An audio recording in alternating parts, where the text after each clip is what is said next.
Every one, welcome back. അപ്പോൾ ഇന്ന് ഞാൻ എത്തിയിരിക്കുന്നത് വീണ്ടും ഒരു ട്രെയിലർ റിയാക്ഷനായിട്ടാണ്. അപ്പോൾ ഈ മൂവിയുടെ ടീസർ ഞാൻ ഓൾറെഡി റിയാക്ട് ചെയ്തിട്ടുണ്ടായിരുന്നു. ആൻഡ് അന്ന് തന്നെ ഞാൻ പറഞ്ഞായിരുന്നു ഞാൻ ഭയങ്കര എക്സൈറ്റഡ് ആണ് ഈ മൂവി കാണാനായിട്ടെന്ന്. സോ ഇപ്പോഴത്തേക്കും പലരും ഗസ് ചെയ്തിട്ടുണ്ടാവും. ദ മൂവി ഈസ് വലതുവശത്തെ കള്ളൻ. നമ്മുടെ ജീത്തു ജോസഫിൻ്റെ ഒരു ദൃശ്യം 3ക്ക് മുൻപുള്ള ഒരു പടമാണ്. സോ മെമ്മറീസ്, അതുപോലെ തന്നെ ദൃശ്യം, അങ്ങനെ ഒത്തിരി നല്ല മൂവീസ് സമ്മാനിച്ച ഒരു ഡയറക്ടറിൻ്റെ നിന്ന് ഒരു next movie which is also A thriller. അപ്പം ഞാൻ ഭയങ്കര എക്സൈറ്റഡ് ആണ്. മേ ബി ബിക്കോസ് എനിക്ക് ഭയങ്കര ഇഷ്ടമാണ് crime thrillers and investigation thrillers, അതുകൊണ്ടായിരിക്കാം. പക്ഷേ ദെൻ ഈ ടീസറിൻ്റെ ഒക്കെ അല്ലെങ്കിൽ ട്രെയിലറിൻ്റെ ഒക്കെ അടിയിൽ ഞാൻ കണ്ട പല കമൻസിനകത്തും ഉണ്ടായിരുന്നതാണ് പീപ്പിൾ ആർ നന്നായിരിക്കട്ടെ എന്ന് പ്രാർത്ഥിക്കുന്നു, ഹോപ്പ്ഫുള്ളി ഇറ്റ് ഇസ് ഗുഡ്, അങ്ങനെയൊക്കെ. എനിക്ക് തോന്നുന്നു പലരുടെയും പ്രോബ്ലം കൂമൻ പോലുള്ള പടങ്ങൾ അല്ലെങ്കിൽ മിറാഷ് ഒന്നും വർക്കൗട്ട് ആയില്ല. It is true. ഇപ്പം കൂമൻ ആണെങ്കിൽ എനിക്ക് ഫസ്റ്റ് ഹാഫ് ഭയങ്കര ഇൻട്രസ്റ്റിംഗ് ആയിട്ട് തോന്നി. Even second half was okay, പക്ഷെ ലാസ്റ്റ് ആ ഒരു ക്ലൈമാക്സ് ഒന്നും did not work out for me as well. Mirage തീരെ തന്നെ വർക്കൗട്ട് ആയില്ല. ഒത്തിരി എക്സ്പെക്ടേഷൻസ് ഉണ്ടായിരുന്ന ഒരു പടമാണ്, വർക്കൗട്ട് ആയില്ല. അങ്ങനെ സംഭവിക്കാം എന്നും പറഞ്ഞാൽ നമ്മൾ എല്ലാ പടവും അങ്ങനെ കാണരുത്. കാരണം ഈ ട്രെയിലർ എനിക്ക് എന്തോ ഭയങ്കര ഇഷ്ടമായി. ടീസർ ഭയങ്കര ഇഷ്ടമായി. ടീസറിൽ പ്രത്യേകിച്ച് ഒന്നുമില്ല. It was just Biju Menon and Joju and the silence. പക്ഷേ എന്തോ എനിക്കറിയില്ല, ആ ടീസർ തന്നെ എനിക്ക് ഭയങ്കര പ്രോമിസിംഗ് ആയിട്ട് തോന്നി. ആൻഡ് ഇന്നലെ ട്രെയിലർ ഇറങ്ങിയിട്ടുണ്ടായിരുന്നു. And just within 1 day it has crossed almost 1.4 million views. That's great, right? Okay, അപ്പോൾ അധികം സമയം സംസാരിച്ച് കളയുന്നില്ല. Let's see what is in the trailer. എന്തൊക്കെ I have heard that the trailer is too much revealing, in the sense not too much, it is revealing compared to the teaser. കാരണം ടീസറിൽ വേറെ ഒന്നും ഉണ്ടായിരുന്നില്ല. It was the main leads and then silence, nothing else. അപ്പോൾ let's get into the trailer. അതെ, John F കെനഡിയുടെ ഒരു famous കോട്ടുണ്ട്: ask not what your country can do for you, ask what you can do for your country. ഞാൻ അതിലാണ് വിശ്വസിക്കുന്നത്. ശരി sir, evidence വേണം, അല്ലാതെ ഏതെങ്കിലും ഭ്രാന്തൻ എന്തെങ്കിലും പറഞ്ഞിട്ട് തെളിവാകും. ആന്റണി, നിന്റെ ഈ സ്വഭാവം കാരണമാണ് നീ ഇപ്പോഴും ഈ സർക്കിളിൽ തന്നെ കിടന്ന് കറങ്ങുന്നത്.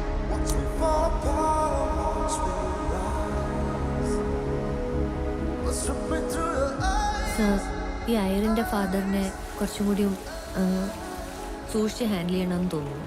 അയാൾ പ്രശ്നക്കാരനാണോ? ഇതാ പാവത്തിന്റെ ചോരയാ, കഴിക്ക. നിങ്ങൾക്ക് അതാണല്ലോ ഇഷ്ടം. അയാളുടെ സ്വഭാവം നിനക്കറിയാം. എന്തൊക്കെ പറഞ്ഞാലും എൻ്റെ അപ്പനല്ലേ.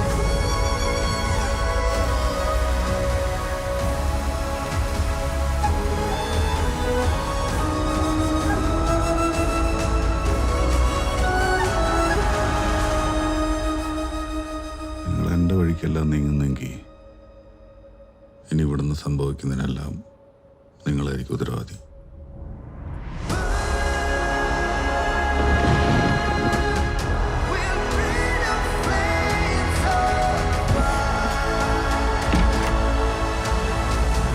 മരിച്ചവർക്കും നീതി വേണമല്ലോ. നമ്മൾ ജീവിച്ചിരിക്കുന്നവര് വേണ്ടി അത് വാങ്ങിക്കൊടുക്കാൻ.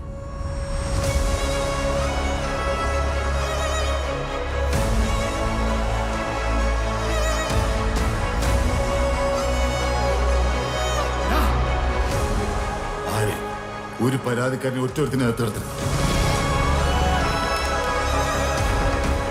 എനിക്കറിയില്ല സാം എവിടെയാണെന്ന്.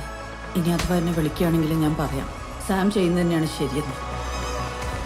ഇതുവരെ നടന്നതെല്ലാം കണക്റ്റഡ് ആണ് ജോണി. എൻ്റെ ഇൻട്യൂഷൻ തെറ്റിയിട്ടില്ല.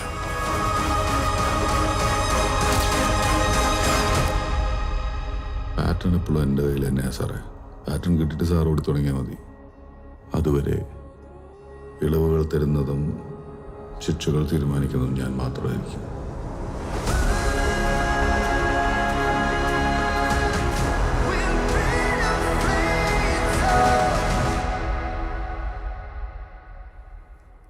ഓക്കെ, ഞാൻ അന്ന് ടീസർ കണ്ടപ്പോൾ ഞാൻ വിചാരിച്ചത് ജോജുവും ബിജു മേനോനും, ജോജുവിനെ മേ ബി എന്തെങ്കിലും കള്ളനായിട്ട് വല്ലതും ചിത്രീകരിച്ചിട്ടുണ്ടാകും. അത് കാരണം അവർ രണ്ടുപേരും തമ്മിൽ ആ ഒരു മോറൽസിൻ്റെ ക്ലാഷ് എന്നൊക്കെയാണ് ഞാൻ എക്സ്പെക്റ്റ് ചെയ്തത്. But now I am having different opinion. So let's try to decode. Sam എന്ന് പറഞ്ഞ കഥാപാത്രം ജോജു ആവാൻ സാധ്യതയുണ്ടോ? ഉണ്ട്. And Irene may be may be Irene എന്ന് പറഞ്ഞ കഥാപാത്രമാണോ മരിച്ചത്? I think so. Somebody is obviously ആരോ ഒരാൾ മരിച്ചിട്ടുണ്ട്. അപ്പം അതിൻ്റെ ഒരു investigation is going on. I think ഞാൻ എൻ്റെ ഒരു ഇത് പറയട്ടെ, ഇത് സത്യമാണോ ഇത് തെറ്റാവാം, എന്നാലും നമുക്ക് പറയുന്നത് കൊണ്ട് കുഴപ്പമില്ലല്ലോ. So let's C. സോ എനിക്ക് മനസ്സിലായത് ഇതിൽ നിന്ന്, അതായത് ബിജു മേനോൻ ആണ് കേസിലെ ലീഡ് ഇൻവെസ്റ്റിഗേറ്റർ ആൻഡ് എനിക്ക് തോന്നുന്നു he has a way of investigating. പക്ഷേ ജോജുവിന് വേറൊരു ജോജുവിൻ്റെ ക്ലോസ് ആയിട്ടുള്ള ആരാണ് മരിച്ചിരിക്കുന്നത്, മേ ബി മകളായിരിക്കാം. കാരണം അതിനകത്തൊരു ഡയലോഗുണ്ട്, ഐറിൻ്റെ ഫാദറിനെ ഒന്ന് സൂക്ഷിക്കണം എന്നോ അല്ലെങ്കിൽ ഒന്ന് അയാളെ ഒന്ന് അങ്ങനെ ശ്രദ്ധിക്കണം എന്ന് എന്തോ ഒരു ഇതുണ്ട്. അപ്പം മേ ബി ജോജു ആയിരിക്കാം ഐറിൻ്റെ ഫാദർ. അപ്പം he has A particular way of investigating. C, നമുക്ക് ക്ലോസ് ആയിട്ടുള്ള ആൾക്കാർ മരിക്കുമ്പോഴോ അല്ലെങ്കിൽ അപ്പം ദെൻ മോറൽസ് അല്ലെങ്കിൽ നമ്മൾ അങ്ങനെ ഒന്നും നോക്കാൻ പോകാറില്ല. അവർക്കിപ്പോൾ ജസ്റ്റിസ് വാങ്ങിക്കൊടുക്കാനാണ് ട്രൈ ചെയ്യുന്നതെങ്കിലോ അല്ലെങ്കിൽ എന്താ സംഭവിച്ചെന്ന് അന്വേഷിക്കുകയാണെങ്കിലോ ജോജു ഒരു പാരലൽ ഇൻവെസ്റ്റിഗേഷൻ നടത്തുന്ന പോലെ എനിക്ക് ഫീൽ ചെയ്യുന്നത്. ആൻഡ് അതിനകത്തൊരു പാറ്റേൺ മേ ബി ജോജുവിനൊരു ഇതുണ്ട്, plan how it has to go. And maybe ഇവിടെ ബിജു മേനോനും ജോജുവും തമ്മിലുള്ള ആ ഒരു they both are running parallel investigation. അപ്പം അതിൻ്റെ ഇടയ്ക്കുള്ള മോറൽ ക്ലാഷസ്, ആരാരെ ബിലീവ് ചെയ്യണം, ആരാ സത്യം ആരാ കള്ളം, പിന്നെ അതിൻ്റെ ഇടയ്ക്ക് ഒരു ഡയലോഗുണ്ട്, അതായത് സാം വിളിക്കുമ്പോൾ ഞാൻ പറയാം സാം ചെയ്യുന്നതാണ് ശരി. അപ്പോൾ definitely there is a moral clash, അങ്ങനെ എനിക്ക് തോന്നുന്നത്. പിന്നെ അധികമൊന്നും റിവീലിംഗ് അല്ല ഇൻ ദ ട്രെയിലർ. കുറേ സീൻസ് കാണിക്കുന്നുണ്ടെങ്കിലും അധികം കണക്ട് ചെയ്യാൻ പറ്റില്ല. പക്ഷേ ഇത്രയും ഞാൻ വായിച്ചെടുത്താണ്, which I am not sure ശരിയാവണോ എന്നറിയില്ല. പക്ഷെ ഐ എം ഇൻട്രസ്റ്റഡ്. എന്തോ ഈ പടം പൊളിക്കും എന്നൊരു തോന്നൽ.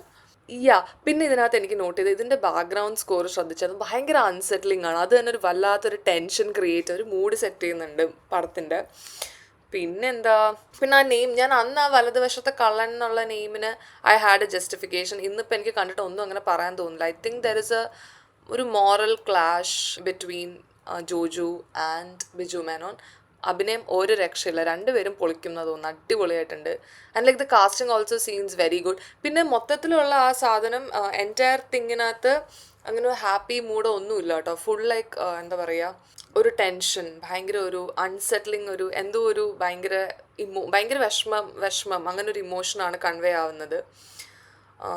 പിന്നെ ആ പോലീസുകാരുടെ ആ ഇൻവെസ്റ്റിഗേഷൻ്റെ സീൻ കാണിച്ചാലും it is unsettling tension it self.